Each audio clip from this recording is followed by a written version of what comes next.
What's going on, Bulls Nation? Peck here from CHGO Bulls. We got a live show for y'all today. Bulls are off. We are not. We're here to entertain y'all, talk to y'all out there in Bulls Nation. We're talking Josh Giddey numbers through the Bulls' first 15 games this season. Some good, some worrisome. We're breaking it all down coming up next.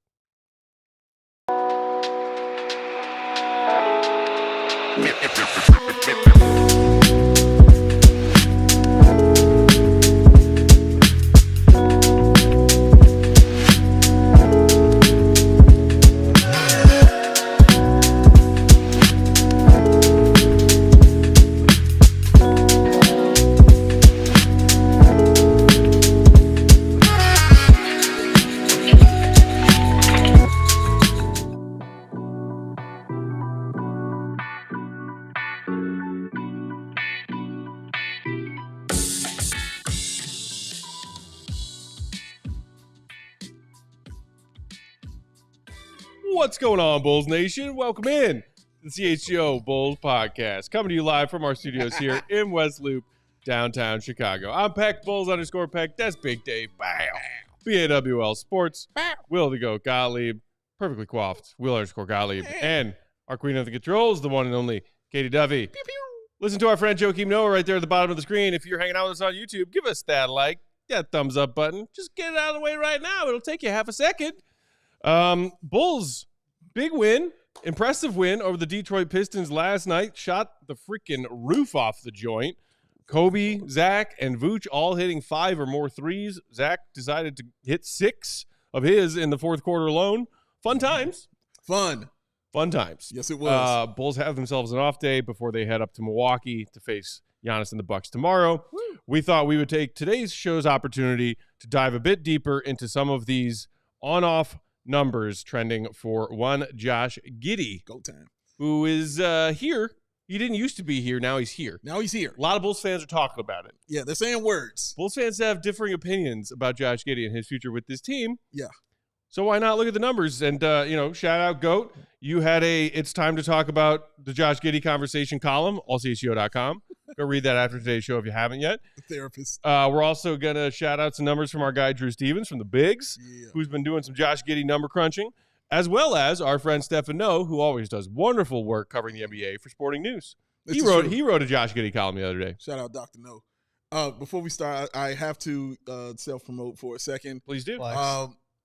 Want you guys to go check out the interview myself and my man Greg just did with Tony Khan, the owner of AEW Wrestling. We did a nice interview with him, about 15, 20 minutes, talked about everything. They got events coming up this week. They got events coming up next week for AEW here in Chicago at the Wintrust Arena.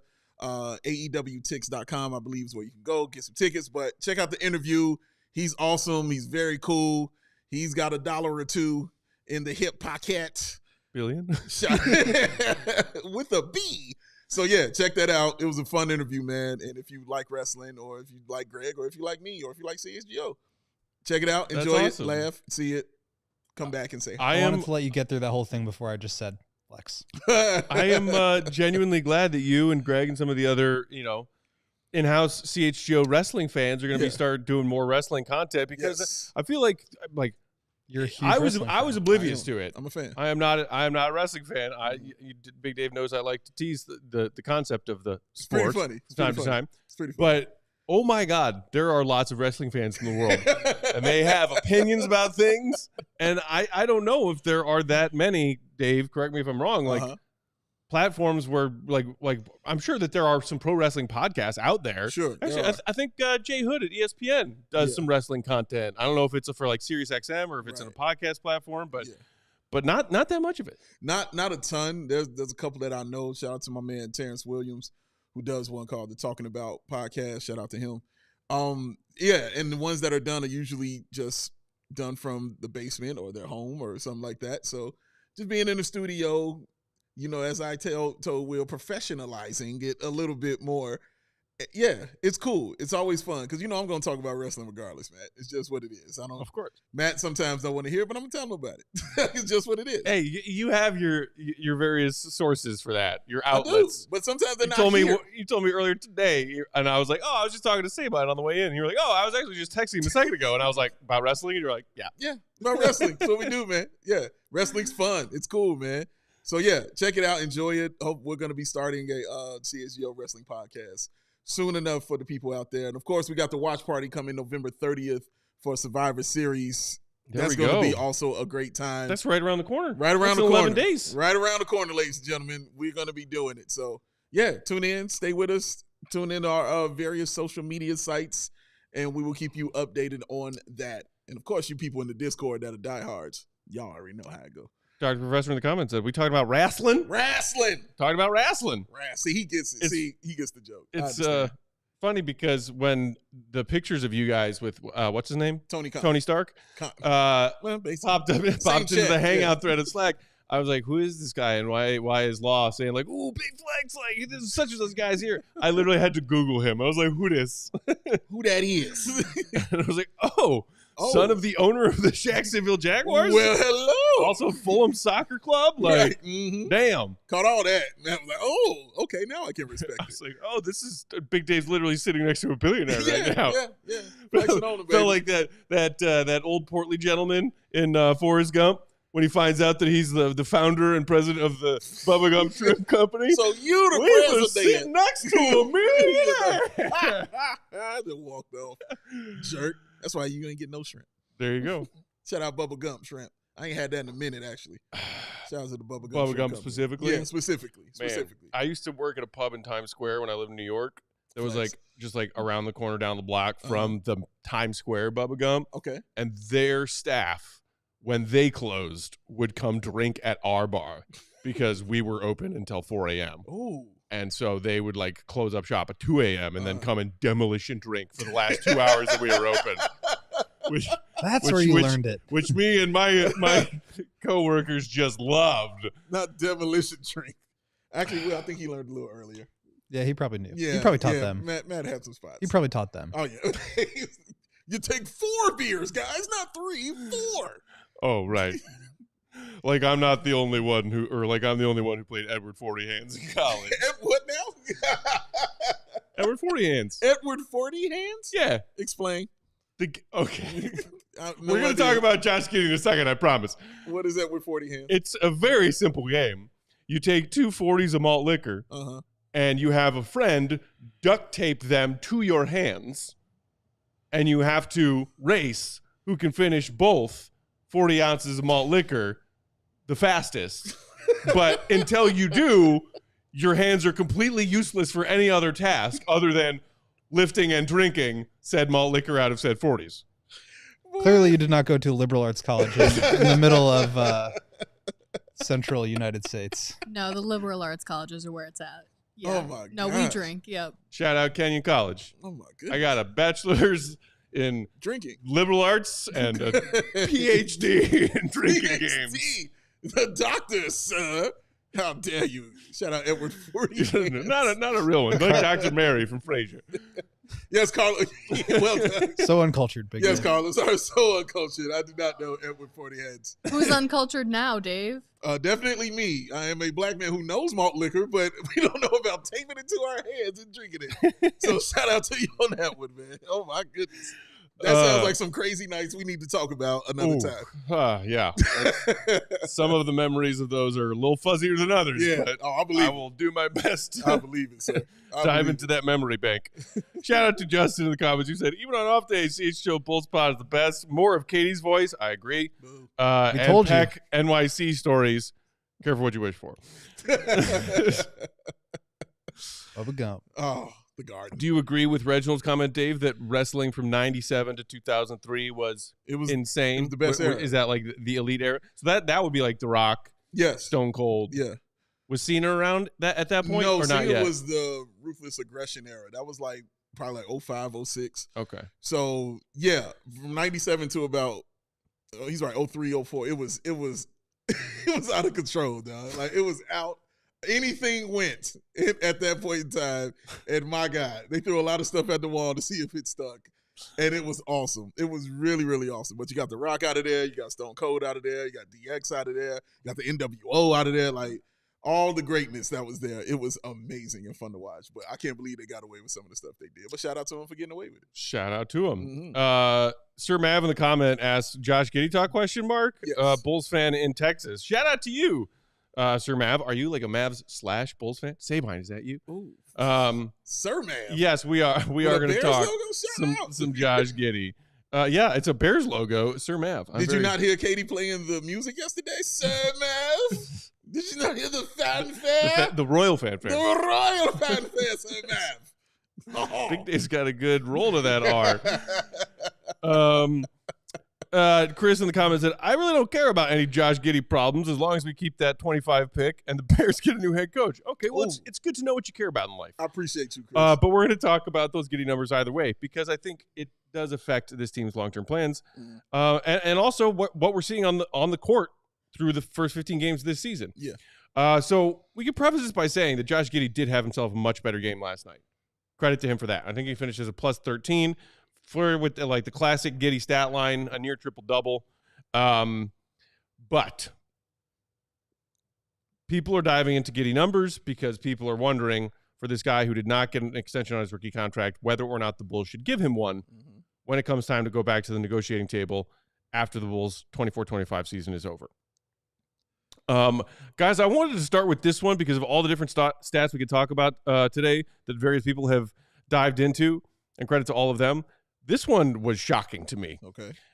In our guy Stefan No's piece for Sporting News, shout out to him, he talked about Josh Giddey's numbers at the rim. I don't know if you have that clip screenshot that you want to throw up there, Katie, but Giddey is one of the league's most blocked guards and only connecting on 48% of his shots. I actually corrected it after the Pistons game, including those stats. It's now at 50%, but still, yikes, from within 3 feet. Giddey is shooting just 50% at the rim, ranking 263rd out of 282 qualified players. Even more concerning, given his 6'8 positional size, was supposedly one of the great attributes Giddey offers. His effective field goal percentage of just 47.4 ranks in the 27th percentile of NBA players per cleaning the glass. Look, I've seen Josh Giddey get blocked at the rim a handful of times that I can just think of off the top of my head. Correct. Through these first 15 Bulls games. But then I went and looked. I was like, is Giddey always this bad finishing at the rim? Last season, his final in OKC, it was 67% from 0 to 3 feet. Okay. So that's a big freaking drop-off so far in these first 15 games. He is shooting just 50% at the rim. What do you make of that? It's strange. I mean, I think what you can kind of expect to happen is that the numbers probably go up a little bit. Hey, Katie. Hey, Katie. Hi. Whee! Oh. I think It fell out. the It's cord on the fell out. Yeah. You want me to grab it? Oh, hi, everybody. We got Peck ISO cam going Hello, on right Peck now. ISO cam. So why don't you tell us what you think? I'll see if I can move my mouth while Goat is talking. Well, then you get to see the hand over here too, ladies and gentlemen. I hope somebody randomly starts playing this in that exact moment. It's like, what is happening on CHGO Bulls today? CHGO underline. I love off day shows. Pew pew pew. That's the Katie guns. Pew pew pew pew. All right. There we are. We're There back. it is. Back. All right. But- Thanks for joining us.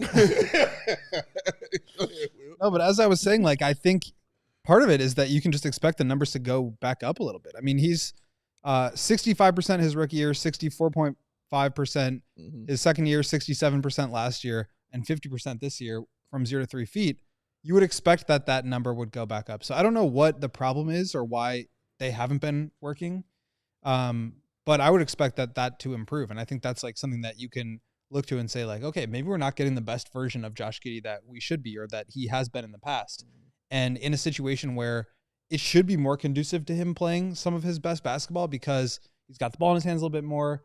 There's a faster pace. There's more, shooting around him. I know the Thunder were very good at both of those things, but in that situation, he was very much off the ball. And now he's got the ball in his hands with space, with pace. You'd think he would be able to get downhill and finish at a better rate we've seen a lot of the floater from like the 3 to 10 to 16 foot range. Yeah. And I think that's been working all right for him.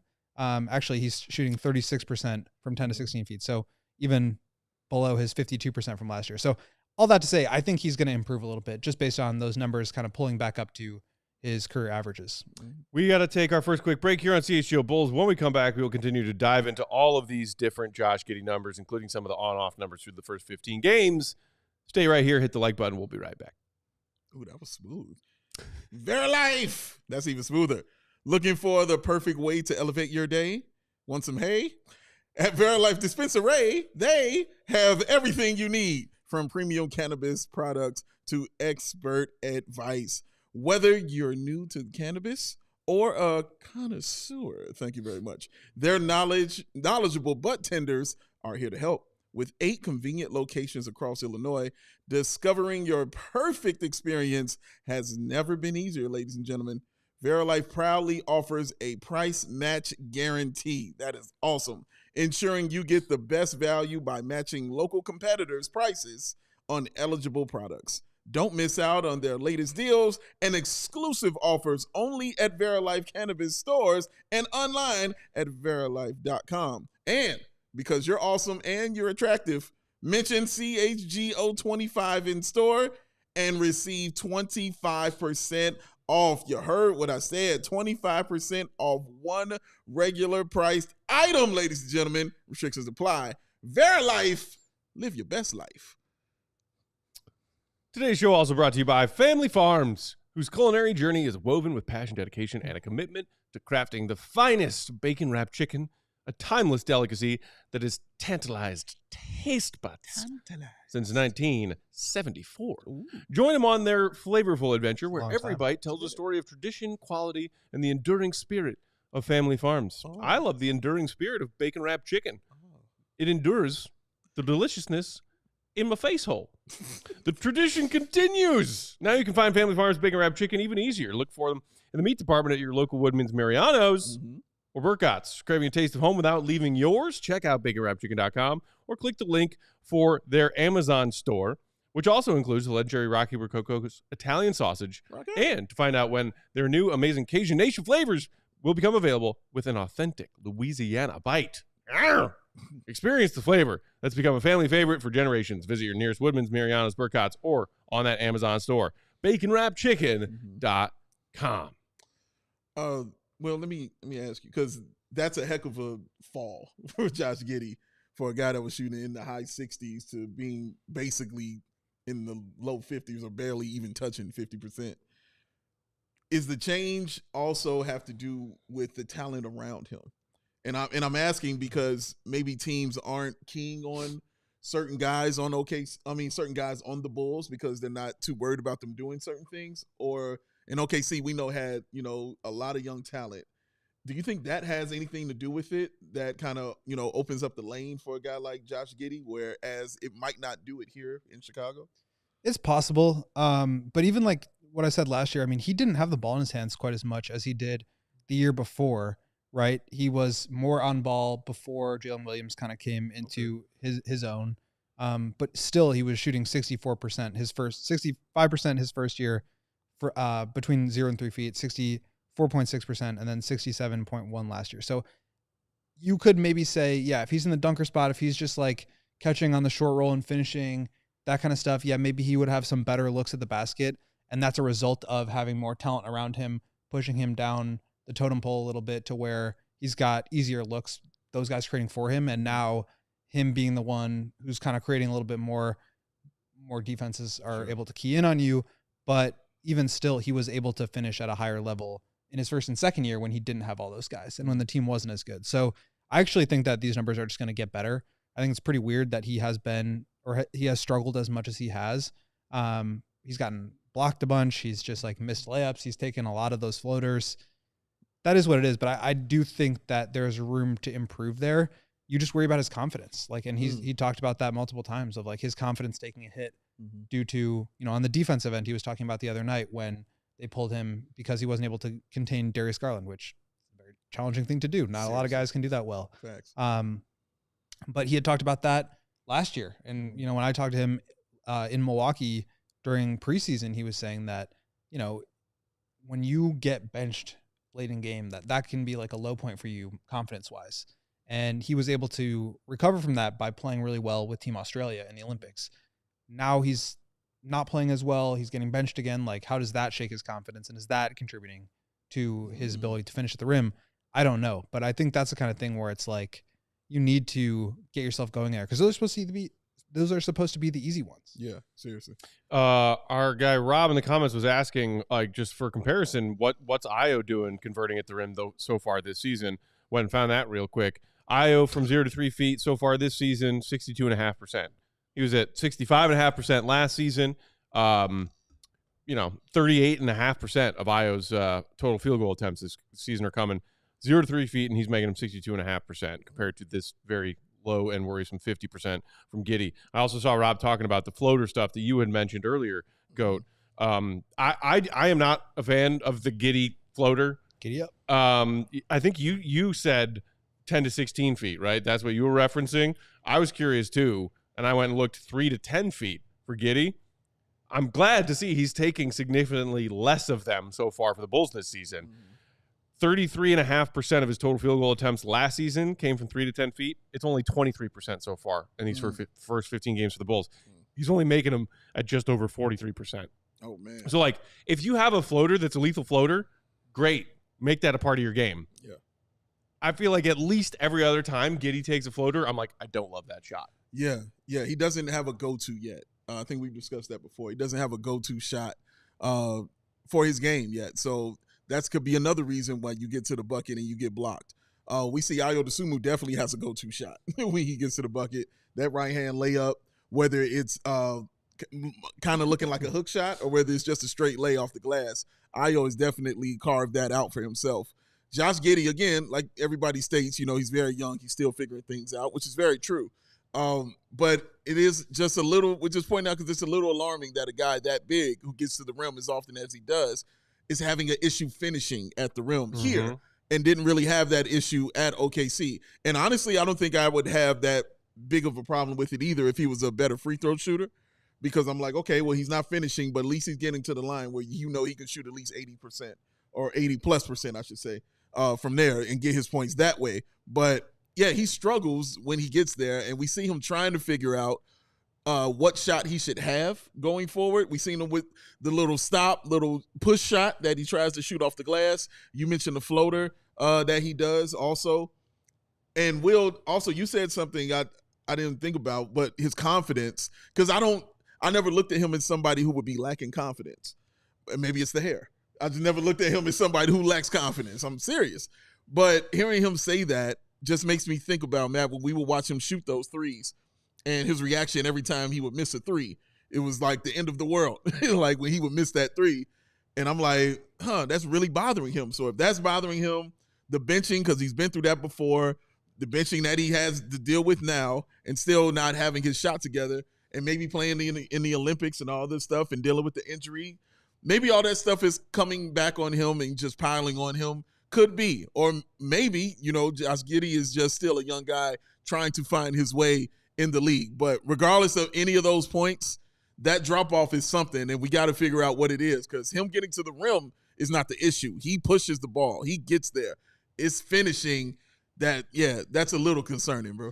Well, okay, so you brought up a couple of things there. Like, number one, I think the concerns that you have about his game with regards to his age, right? You're not talking about he's getting younger or he's young so that he'll get better. I think a lot of times when people say that, it's like, okay, you'll start to learn the game a little bit better. You'll know how to pick your spots a little bit more. That's Giddey's strength right now. I'm about to say, not in this case, right? He's the opposite. It's like, I think what his problem is like he's lacking the athleticism, the explosiveness that allows him to get downhill so that he's getting open layups. So he's not always going up against a contest. Right. The explosiveness to be able to stay in front of a guy like Darius Garland, which again is a challenging thing to do. So to me, like, the age thing, I don't think is really like, and we've talked about with Kobe too. It's like, I think a lot of times it's more how long have you been in the league more so than what's your age. I don't know that like him getting older is going to solve the athleticism issue or the, I think it can help his shooting. I think he's certainly improved there and he continues to get better. But like the floater, for example, like that's a shot that I don't really have a problem with it in theory, but I think one area where it hurts you is that it doesn't allow you to get to the free throw line. And if you are trying to find ways to maximize your efficiency and you're not a great 3-point shooter, you have to be able to get to the foul line. And not only has he not done that, he's not shot well when he does get there. He is only at, if I can pull this up here while I'm talking, like 3 attempts a game. 2.9 attempts per game, 67%. Oh, and so no. but last year he shot 80. So I do think he will get better at that. Yeah. But he actually is getting to the line about 1.5 more times per game. So it's just, I think, an adjustment. I think he will get better in some areas, but in some areas, it's just like these are the flaws that we talked about when the trade originally happened. And I think with regards to the athleticism stuff, that's to me like not something that's going to improve with age. That's like usually it's the other way around, where it's like your athleticism for, let's talk about like LeBron as an example, came into the league, obviously a smart player, but like one of the greatest athletes of all time. Sure. And he got to a point where his IQ went up and his athleticism was still at a really high point. Yes. And you're talking about 2013 LeBron when he was the best player in the world and winning a championship. And that was like some of the most scary LeBron you could possibly imagine. And now he's still athletic and still even smarter, but that intelligence has kind of carried him along with the elite athleticism. Sure. Whereas I think with Giddey, it's like his athleticism, I don't think is something that's going to improve a lot. And his smarts are already there. He's an exceptionally smart basketball player. So he's already leaning on that part of his game. And I don't know if there are other ways that he can think of to kind of give himself more of an advantage, but that's, I think, what you're talking about. It's not going to come, I think, in the form of athleticism. Correct. Dr. Professor in the comments saying, oh God, is Josh Giddey going to become our Daniel Jones? For the love of God, don't put that evil on me. Are you asking if he's going to become the guy who the Giants stuck with and chose over Saquon Barkley to then just bench not even a year later? Yeah, that was a terrible decision. Well, luckily they didn't give him the contract yet. I think that's a big piece here. Could also be part of Dr. Professor's question, the context. Look, I mean, talking about the ways in which Giddey might be able to improve his game, Goat, and talking about like, well, he's already leaning on his smarts, his playmaking, and the combination of those two things that allows him to do some pretty special things on a basketball court. We've already this season, through 15 games, seen some of those oh wow dimes from Josh Giddey that did not exist here before he arrived, and also since Lonzo Ball left the court, because we've seen Lonzo make passes like that too. I think he's actually a better passer than like peak Lonzo. I would agree. I'm saying like the closest we've seen in recent memory is sure, Lonzo. For sure. I think Lonzo's ability to like get the ball to where it needs to go at the right time was really special. Like no doubt about it. Giddey is like passing guys open. He is creating open shots with his passing. I don't think that's a level that I remember Lonzo getting to. That was a long time ago. Maybe I'm, misremembering, but like Giddey, we talked about this a lot with DeMar, where like his ability to score in the mid-range forced defenses to defend him a certain way, and that opened up shots for his teammates, right? I think Giddey is doing a similar thing to that, not as much, not as frequently, but with his passing ability, where he's just at the top of the key or on a wing, even on the slot, like running some of those like pistol actions where you get into your half-court offense by a handoff with the guy coming up from the corner, and then you come off a screen, and he's like firing it into the corner when there's nobody there, and the guy will meet the ball. It's like that kind of stuff is creating open shots with passing. I think that's really, really special stuff. And I think Lonzo's obviously an incredible passer, but like this, Giddey really stands out to me as a passer and facilitator. But is it enough? I think is the question Bulls fans keep coming back to. And can he get better in areas of his game, thus making him a more positive impact player on the court?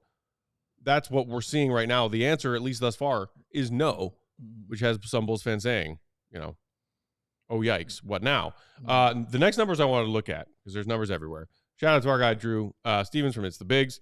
He looked at a few different areas: 3-point attempt rate, defensive efficiency, shot quality, and pace. Also of note, these came prior to their win over the Pistons last night. So just think maybe a little bit more in Giddey's favor in these numbers, but still, it's a 14-game sample size. Obviously, the defensive efficiency listed second there, no surprise. The Bulls, with Giddey on the floor, have a defensive rating of 121.6. At real bad. And 110, respectable, with him off the floor. But then you look at the question of, like, does Giddey at least make the Bulls offensively a better team, Good question. a higher functioning team, knowing what we know about the defense. Mm-hmm. And these numbers from Drew Stevens are pretty dicey because they have a better three-point attempt rate with him off the floor. Mm-hmm. They have a slightly better shot quality with him off the floor. And they even are play at a slightly higher pace with him off the floor. Let's put a pin in those numbers that I just told you about. Boop. And come back on the other side of this ad break to break it down, because I hope I didn't just break your brain, Bulls Nation, but those are the numbers we're looking at. Those are the ones we're talking about coming up next. In your mind, too. In your mind. I know something that won't break your brain, man. And that's talking about ComEd. Oh, it never breaks my brain, Dave. That's what you look forward to. Makes my brain sharp. Oh, let's do some sharpness of the brain, sir. Because ComEd can help businesses save money by becoming more energy efficient. Did you know that? Did you know? I know now. Oh. I didn't know the comment could do that. Oh, yeah, they can do that. Holy shnikes. The energy efficiency program can help find up to 35% in energy savings. 35%. Wow, that's a lot of percents. So let me ask you this, Dave. What does a business have to do to capitalize on this? Oh, my God. I was hoping you asked me that question, Peck. You are a genius, sir. Just sign up for a free facility assessment at ComEd.com/BIC. That's it? That's all I got to do? Yeah. That's so simple. Why aren't more businesses doing this? Is this a secret? I don't know. It's no secret at all, man. Maybe they forgot the website or something. Maybe they forgot the website. Maybe you should hit them one time with it, man. ComEd.com/biz. Hit them twice because it sounds ComEd.com/biz. 3 times because it's fine. ComEd.com/biz. Oh, that should do it. Terms and conditions apply. Offers are subject to change. Actual savings will vary by customer's energy usage and rate. The ComEd Energy Efficiency Program is funded in compliance with state law. So simple. So simple. So simple. So fast. So sweet. So sweet. It's right in your face. Well, I know another guy that I need to talk about, and I know talking about this man. Who are you going to talk about next? Oh, how did I know it was Ray? Oh, It's always I'm Ray. all about the life of It's my always man been you, Ray. It's always been you. The Black Friday sales event is going on all month long at Ray Chrysler. Jeep and Ram. That means you can score huge Black Friday savings on your next vehicle the entire month of November. But don't let these deals pass you up. No. Stop in today and browse their huge inventory of new vehicles. And right now, shop savings like 0% financing available on the all-new Jeep 2024 models. Or shop over 125 vehicles priced under $20,000. That's incredible. Let the amazing team at Ray CDJR help you during each step of your car shopping journey. And of course, that Ray's price promise, ladies and gentlemen, the numbers you're hearing right now are the same ones you can expect to get when you shop in store or online. That's because Ray's price promise means no price changing, no add-ons, and no hidden fees ever. Since they prioritize affordability for their customers, hurry in to Ray CDJR today and shop one of Chicago area's largest inventories. Then drive home with more money in your hip pocket than you'd expect. So, if you're in the market for a new vehicle, then you have got to check out our team at Ray Chrysler Dodge Jeep and Ram. Why? Because they're the only team that we recommend. Visit them today on Route 12 in Fox Lake for more information. Visit Ray CDJR in Fox Lake or raycdjr.com because they are serving the community since 1963. Okay, carrying on where we just left off with some of those numbers from our guy, Drew Stevens from the Bigs. Shout out to him. He does great work. Follow the Bigs. Rob in the comments saying the pace thing without Giddey is surprising to me. Dr. Professor saying, yeah, the Giddey doesn't make that Giddey doesn't make a huge difference in pace is surprising. But then Gorilla in the comments saying they get more stops when Giddey's off the floor, therefore get out and transition more.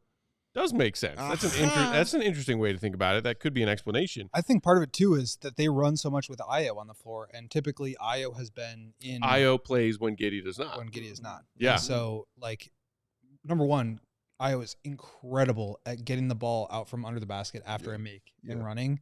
And number two, when Giddey is out there, like his 3-point shooting is out there, and so like that can have an effect on things too. It's true.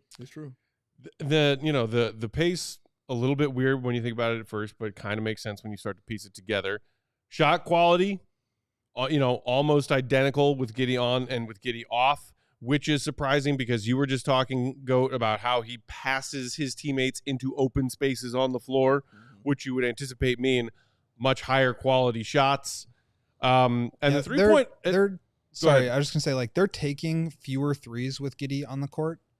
I'm not sure why that would be, but they're also shooting much worse on threes with Giddey off the floor. So I wonder. There you go. The attempt rate is a little lower with Giddey off the floor, maybe surprising, but their efficiency on threes when Giddey is on the floor is significantly higher. Yeah. Right. And so I wonder, like, obviously Giddey impacts that because his shooting is on the floor when he's on the floor. Mm-hmm. But, I wonder why, a team who has a point guard who's kind of setting you up wouldn't be shooting as well when he's out there. Mm. And so I think that's another one of those that's just like a little early on in the season. Some of these stats are going to be a little noisy and they'll correct themselves after we get a larger sample. But that one is, to me, is just a little bit of a flag in terms of like, well, again, maybe an area of an improvement here. Okay. And the, to go along with that, I think Drew had quote tweeted it with the Bulls at the time, offensive rating with Giddey on the floor, and it was equivalent to the 28th ranked NBA offense in that same number of game sample size. I did go and update it to include their win against the Pistons last night because I wanted to be 100% accurate on this. With Giddey on the floor, the Bulls' offensive rating is now 112.09, which would be 19th in the NBA. The Bulls, as a team right now, are 22nd, all things considered. The Bulls without Giddey on the floor per 100 won 11.32. So just with that Pistons game alone, it did tilt slightly back into the favor of the Bulls by 0.76, being just the tiniest margin better offensively speaking with Giddey on the floor. Yeah, he played well in that game. But you pair it with his defensive efficiency from those Drew Stevens stats in the negative of double digits, and with the updated post-Detroit game stats, the Bulls have a net rating of negative 9.92 when Giddey is on the floor.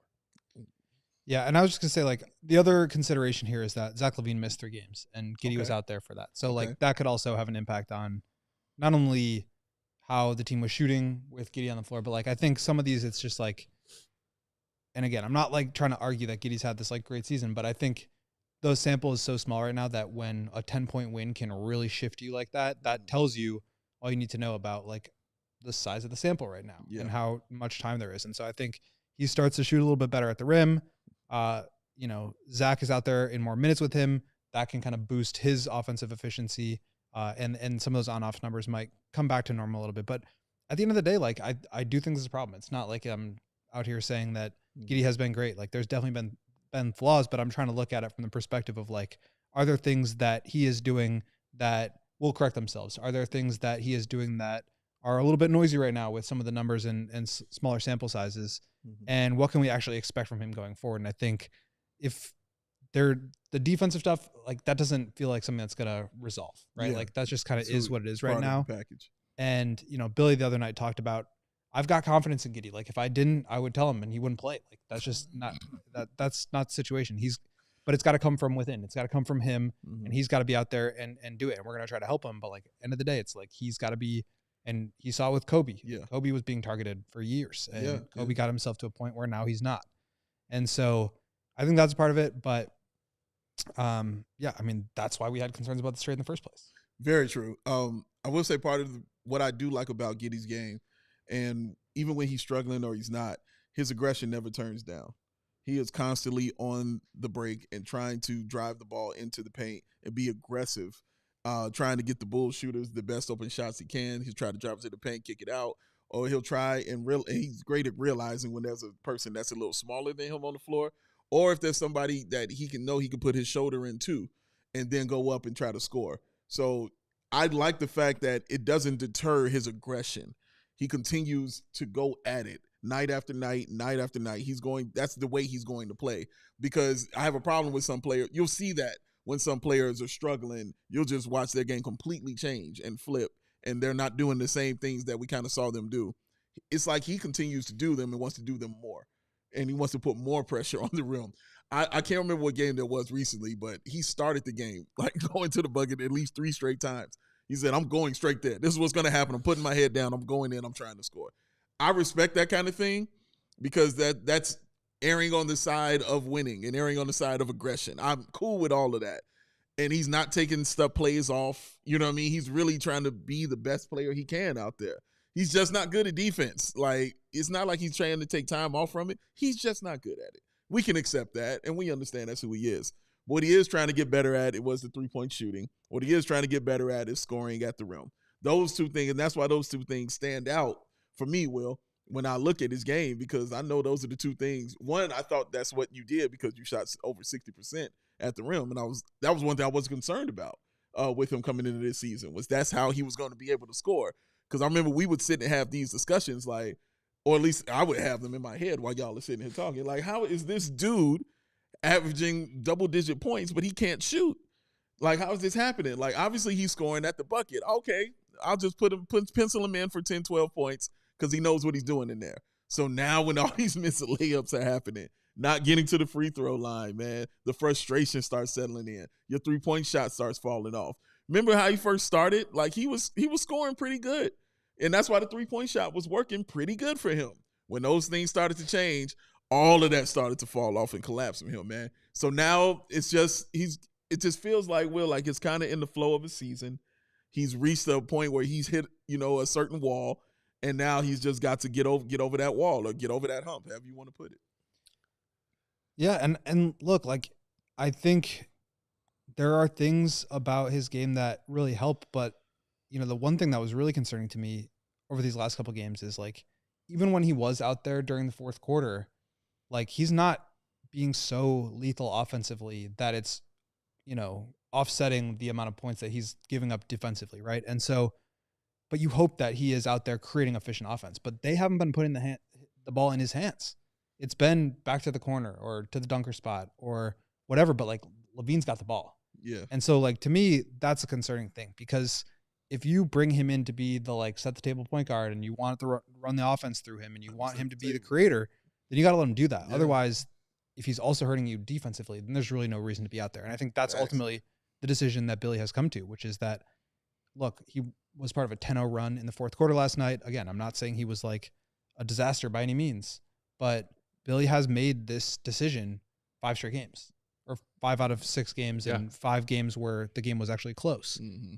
In a row. So that just kind of is what it is, but you're not giving him a chance to make up for some of those defensive miscues or deficiencies when he isn't with the ball in his hands able to create the offense. And I think that's the concern about him, is that when he doesn't have the ball, what is he doing for you offensively? Because he's hurting you defensively. Yeah. So you have to give him the ball, but is he generating good looks or better looks than Zach would have created last night that win you the game? Probably not. I did want to highlight a few more numbers from our guy, Stefan Noe, of Sporting News in this write-up about Giddey from the other night. This one going to the overall numbers plus minus, what the Bulls have done scoring compared to their opponents with Giddey on the floor. The intangibles are a troubling picture. Giddey's plus minus ranks 465th out of 471 players this season. The Bulls have been outscored by 111 points in his 383 minutes, which is unfathomably bad rate. I did go and check. Steph wrote this before the Bulls-Pistons game. So, fully accurate update, the Bulls are now just a minus 98 with Giddey on the floor after the Pistons win, but that is still 459th out of 471. Not great. Yeah. The updated net rating from Stefan Noe's column, where he had him at a minus 12.1. Again, it is now just a negative 9.92. But he compared Giddey's net rating to being 33% worse than last season's 14-win Pistons team. They're like, these are all troubling numbers. I was curious, however, when, like, to just not pick on Josh Giddey exclusively for the Bulls out of the gate this season. It's just because he's the new piece. Yeah. And Bulls fans are all like, we know what Io is. Yeah. We know what Kobe is. Patrick Williams doesn't even know what Patrick Williams is, but Josh Giddey's new. Therefore, we are most interested and intrigued by his performance. But This Bulls team has had plenty of ugly games so far this season. Yeah. So I was like, if Josh Giddey is that far down on the list of plus-minus players across the entire NBA, who of his Bulls teammates are near him? Mm-hmm. And for all of the conversations we have already had and might continue to have about those two guys that you mentioned a minute ago, Goat, Josh Giddey, Ayo Dosunmu. Usually, Ayo Dosunmu replaces Josh Giddey, sub for starter. Mm-hmm. Ayo Dosunmu is a minus 101 for the Bulls. We know that he has had a really rough shooting slump to begin his season. Mm-hmm. That could be a part of it. Mm-hmm. Also playing with maybe some of those second units that have younger guys who are not as effective, not as efficient as Giddey getting his minutes with Zach and Vooch in the starting unit could be a reason for it. But take a guess who the third player on that list is for the Bulls as far as working backwards from the worst plus-minus numbers in the negatives across the NBA. Dalen Terry. No. I think it's Vooch. Patrick Williams. Patrick Williams.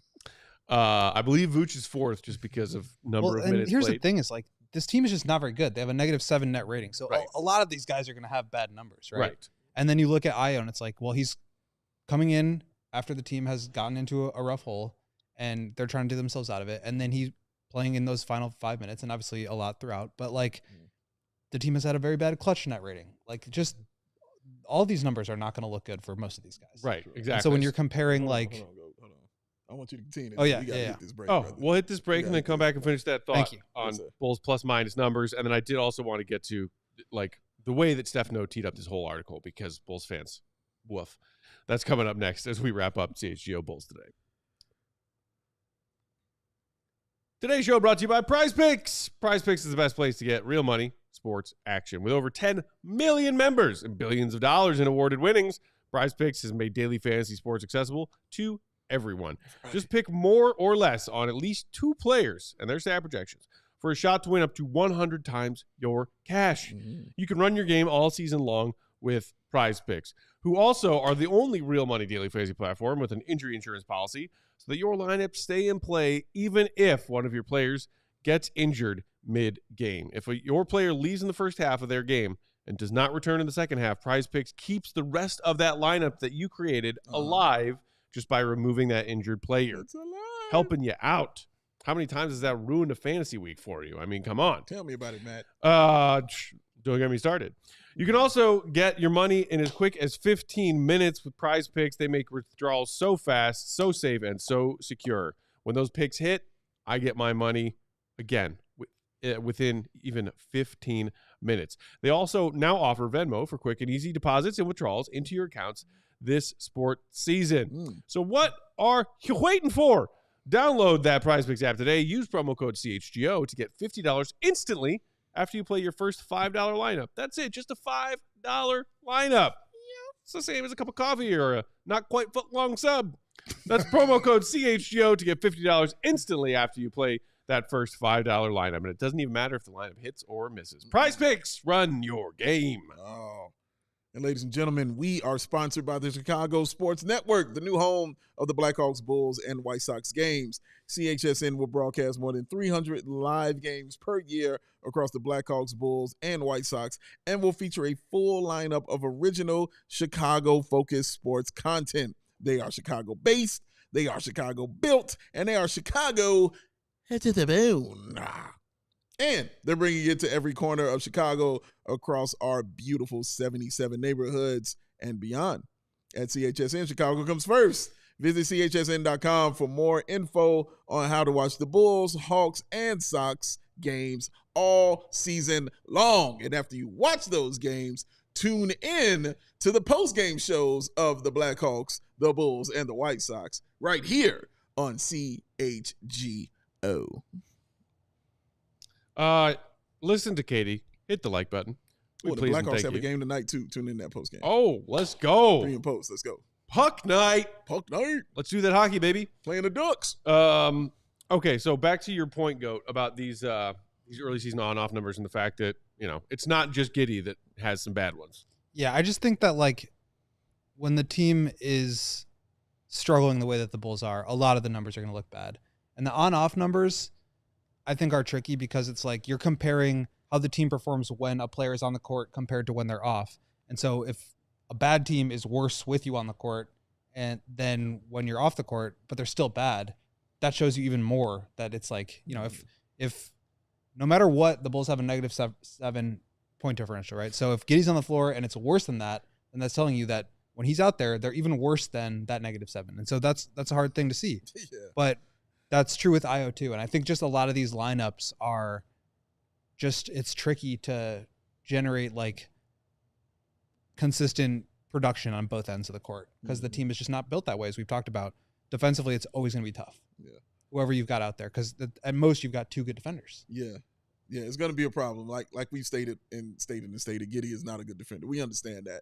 And that's why I don't think we harp on it so much, is because we understand that's a part of his game, and that's just what we got to live with. It's why the question was always going to be coming into this season with these Bulls pieces that AK and Eversley are trying to build with, these younger pieces specifically. Does Giddey's role and ascending in that role, maximizing the best possible efficiency of the role of what he does well offensively, make up for and then some what he does to harm your team defensively? And I think that right now, through 15-game sample size, the answer is the offense with Giddey, without Giddey, maybe surprisingly, basically is about the same. Efficiency-wise, what they're doing on the floor, quality of shots, defensively, it's what we expected. Therefore, the early return numbers are bad. Yeah, and they're going to continue to be that. Even when they get later, you know, the defensive numbers is just not going to be good for this team going forward, man. It just is what it is, guys. It is what it is. Before we get out of here, the last thing I did want to highlight, mostly, I mean, Stefano, he does great stuff. He does. Y'all can read, I think, almost all of his stuff on sportingnews.com without a paywall. And he wrote this great Giddey column the other day. And in case you hadn't read it, I just want to read the lead-in and then get y'all's thoughts on it. Okay. I want to read the lead-in because I appreciate good sports writing. It's why I always read Gottlieb stuff. And it made me chuckle and roll the eyes out the back of my head at the same time as a Bulls fan. If you've been watching the Bulls for a while, you know the time is an endless circle when it comes to this team post-Michael Jordan. 7 seasons ago, Chicago was at a crossroads with a mediocre roster stuck in the middle. Big changes needed to be made. The Bulls kicked those changes off by trading the heart and soul of their team, Taj Gibson, to a Billy Donovan-led Thunder playoff team. In return, Chicago received Cameron Payne, a former lottery pick they dubbed the point guard of the future. What? They did. Remember that? I do. Cameron Payne did not live up to those expectations. The trade instead issued in the bleakest rotating cast at the point guard position in the franchise's history. It's early, but there are plenty of parallels between the Payne and Josh Giddey trades. Both were flawed lottery point guards that Sam Presti, one of the shrewdest executives in the league, was willing to move off, and both struggled in their Chicago debuts. Giddey isn't quite the next campaign, but he's getting there. Oh, I can't put him in that category. Our man Stefano just compared Josh Giddey to campaign as a Bull campaign, and I need a timeout and a shower and a night-night. I can't do that. Josh Giddey has shown me more than anything that what Cam has shown me during his tenure here. The only thing you think of when you think of Cam is riding a scooter. That's the first thing you think of. Is him scooter boy on media day. That's it. That's all you think of.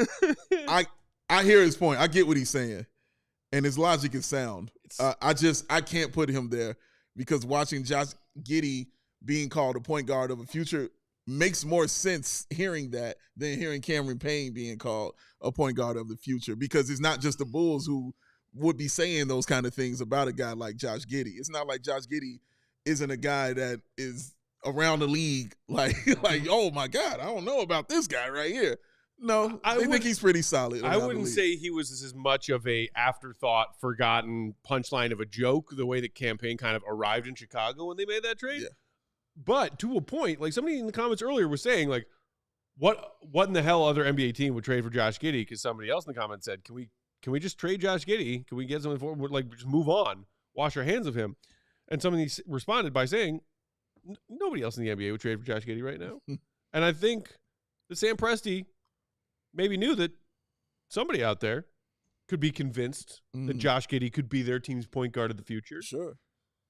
And AK was just all too eager to pick up that phone. Well, Do you think the other reason they won't trade for him is because they know this is a final year for him, and maybe they want to pick him up in free agency? I'm glad you brought that up. I wanted to talk about that a little bit because I I really Segue Dave. try to stay away from like criticizing too much like what a player does on the court because like at the end of the day, these guys work so hard, very hard. like they dedicate their lives to getting better at this game for our Without a doubt. enjoyment. It's like the work ethic. I think I have like a little bit more of a like sneak preview into it just because I go to some practices and see some games and things like that than most people, but still I feel like I know nothing about how hard these guys work. And so I don't want to say like this guy can't get better because these guys work so hard. I don't want to say this guy is, garbage or trash, whatever. Sure. Like that's just not the case. Obviously there's a lot of stuff Giddey does well. There's also some concerns. To me, what I do feel like is fair to criticize is the decision-making that leads to the player getting there in the first place or not. And like that, I think is what we have so far. And again, admittedly small sample size is, it verifies the concerns that we had about this trade when it happened. And to me, like, the Bulls are in a okay spot with this just because they didn't pay him, and they could have given him $30 million a year. And not saying that that's what he wanted or that's what he was looking for, or whatever.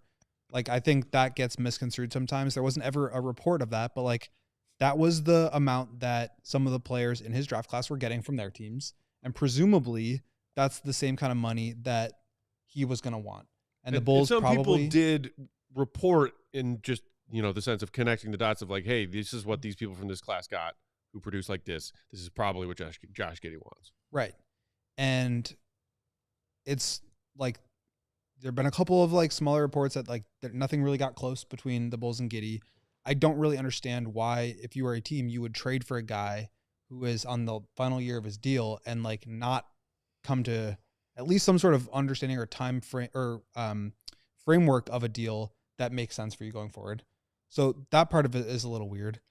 It's also good because if they had given him that much, it would be a disaster of an overpay. And so this situation that the Bulls have put themselves in now, again, is really concerning, where like, is the best case scenario just letting him walk for nothing? And then you've just traded Caruso for nothing? Like, I just don't know what the good outcome out of this is. Is it getting Giddey on a $10 million a year deal and he's coming off your bench now? Like, I just don't know if I could pick out what is like the best case scenario for the Bulls at this point. And to me, like more so than Giddey having, flaws or imperfections in his game, which is obviously true. Every player does. More so than like the Bulls messing up the trade, not getting enough, whatever. We've talked about that to death. It's like, what is going to happen here? What is the upshot and how does it turn out for the Bulls given that this is the situation? Because you can't get around that. Yeah. This is the situation. They do have to figure out a contract for him or not. And to your point, I don't know that they're going to get anything close to the value that they gave up for him. Not a chance in hell. And so one way to protect against that is you sign him to a good tradable contract that you can move later. But like, what does that even look like? Yeah. And is he going to sign that? I mean, so far this year, he's probably kicking himself for not signing whatever offer the Bulls may or may not have given him, because it's probably looking like he's going to get less than that. But what's a number where it's like palatable for both sides, where it's a tradable contract that the Bulls feel good about being able to eventually move for positive value, and for Giddey to be able to sign it to a long-term deal? And if not, like, why did they do this? It's why did they bizarre. do this is the big question. You said, is best case scenario at this point washing your hands of it, letting him walk in free agency because you can't find a trade of value for him and you don't want to sign for that new deal? Yes. Again, it's a possibility. 15 games in, my answer, yes. That's the best scenario. Best case scenario. Let him go. You took a swing on this. I don't think it's going to work. And another reason why they need to act quickly with regards to Zach and Vooch is that they need to really know what they have in this guy, because so far we've seen the offense evolve and grow, but it's so much of Zach and Vooch playing at the best level that they've ever played. Yeah. And if that's not a part of your future, you have to see what Giddey looks like next to the other guys that you think might be a part of your future so that you can accurately make that judgment. Because right now we just don't know enough. And to your point, it's been 15 games, but like that would be, if that's the outcome that you get to, fine, so be it. Unfortunate. But you have to be able to accurately make that decision And in order to do that, I think you need to have some information about him playing with Kobe and Io and Patrick and Jalen Smith and not with Zach and Booch. Well, we will pause the Josh Giddey conversation there for today. Thank you, everybody, for tuning in on our off-day show. Hit that like button on your way out if you haven't done it yet. Bulls are back in action tomorrow night. Bulls-Bucks up in the United Center North. Goat, you're going to take the mini road trip up there? I will be there. Catch the action? I will be there. And we will have the other Will, Uncle Will Purdue, in studio with me and Big Dave, holding down the fort. Pre-game at 6 p.m. Central, because 6:30 tip up there in Milwaukee. Woo! And then a live post-game following. In the meantime, follow Will to go Gottlieb, Will_Gottlieb. Read his stuff, allchgo.com. Big Dave is at BOW, BWL Sports. I'm Bulls_Peck. We are CHGO_Bulls. Shout out and thanks to our queen on the controls, the one and only Katie Duffy. And as Big Dave mentioned earlier, we still have plenty more action on deck. Blackhawks in action tonight. Blackhawks post-game live following that show. Make sure you come right back here to the CHGO Sports YouTube channel for that one. Until tomorrow's pregame, have a great rest of your Tuesday night. Much love, Bulls Nation. See Red be good. Stay sexy. Peace. We all silly like the mayor.